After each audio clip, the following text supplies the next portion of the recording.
Okay, so we're going to look at phi double prime. Phi double prime plus phi is equal to f. So we're going to look at this non-homogeneous equation, and then we're going to have the boundary conditions. Phi of 0 is equal to 0, and now phi prime of pi is equal to 0. So we're looking at a interval going from 0 to pi. Okay, so remember, Green's function satisfies the left-hand side of the differential equation. So the second derivative of g with respect to x plus g is equal to delta of x minus y. And we know g is going to satisfy the same homogeneous boundary conditions. So g of 0 y is equal to the derivative of g with respect to x, evaluated at pi y, and they're both equal to 0. And g is also going to be continuous. Okay, so now we want to solve this problem. Okay, well, similar to what we saw before, g double prime, again, prime means the derivative of the x variable, g double prime plus g is equal to delta. So what this gives us then, for intervals not containing y, g double prime plus g is equal to 0. Well, this is g double prime is equal to minus g. So in other words, we're going to have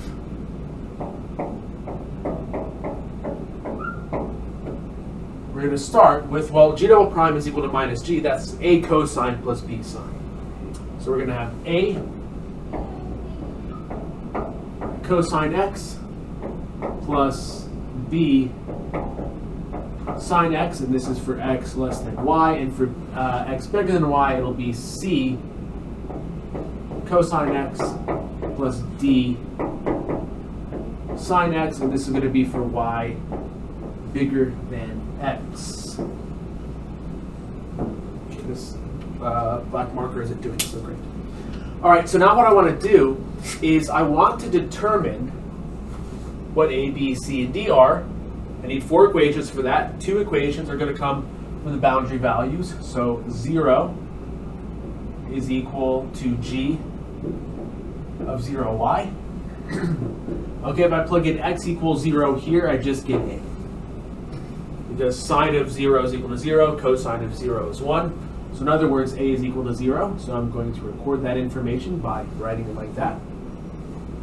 On the other hand, I've got 0, or not on the other hand, but in addition, I have 0 is equal to g prime of pi y. Okay, if I take a derivative up here, let's think about what's going to happen. I'm going to have sine, or minus sine. I plug in pi, I get 0. And so all I'm going to be left with over here is d cosine of pi. Cosine of pi is minus 1, so this says d is equal to 0. So now I'm going to record that by erasing the d equals 0.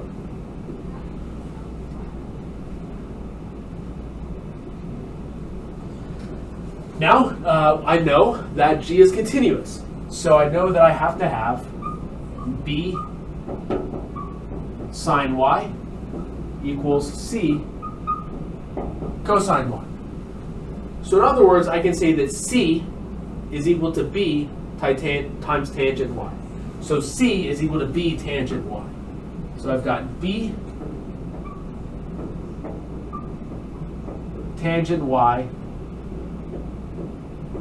cosine x. And finally, I need to figure out what b is. And for that, the 4th thing that I'm going to use, I'm going to integrate this.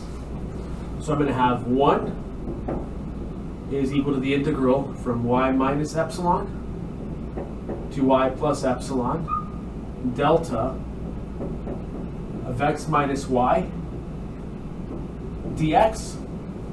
And when I replace delta with this, because that's what it's equal to, I'm going to have the integral y minus epsilon to y plus epsilon g double prime of xy dx, and then plus the integral y minus epsilon to y plus epsilon g of xy dx.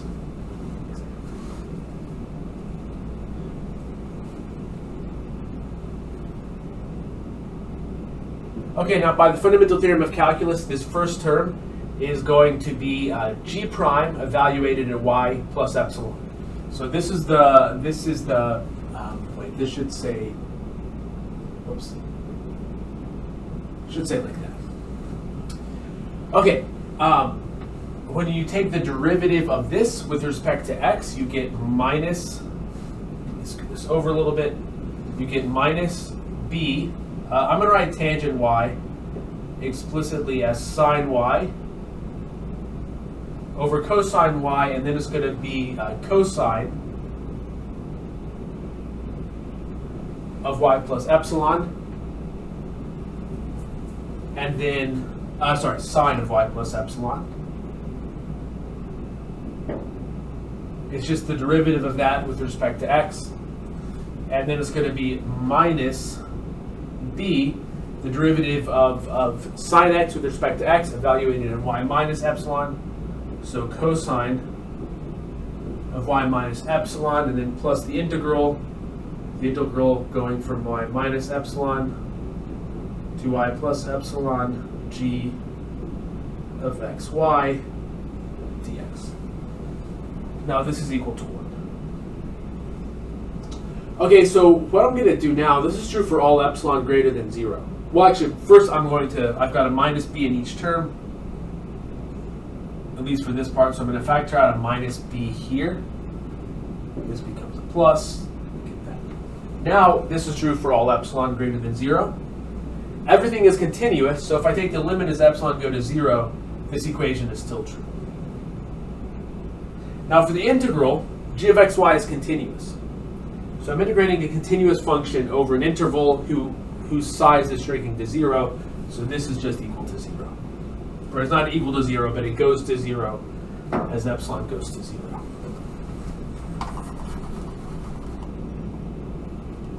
Okay, and so what I'm going to have then is the following. If I multiply both sides of this equation, so I just look at this down here, if I multiply both sides by cosine y, I'm going to get cosine y, so this will go away.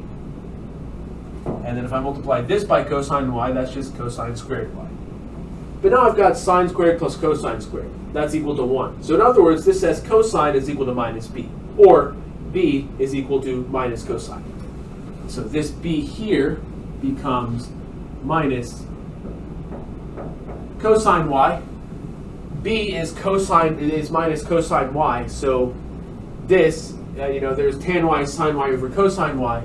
So then this is equal to minus sine y. And so now this is the Green's function for this problem. Now I think it will be interesting if you, so hold on a second. Let me just explain what this means then. So the problem that I have on the homework is similar, except that plus is a minus sign. And so you get exponential functions instead of trigonometric functions, if I remember the problem correctly. So in other words, what this says is the solution to this problem is phi of xy is the integral y equals 0 to pi f of y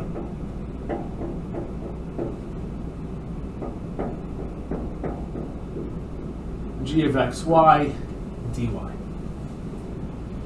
So you can also find the eigenvalues and eigenvectors for the Sturm-Liouville problem. Phi double prime plus phi equals minus lambda phi with phi of 0. Sorry, with phi of 0. Phi of 0 equals phi prime of pi equals 0. So I can find the eigenvalues and eigenvectors. Make sure the eigenvalues and eigenfunctions. Make sure the eigenfunctions are normalized, so the square of their integrals is equal to 1. And if you look at something like phi k of x,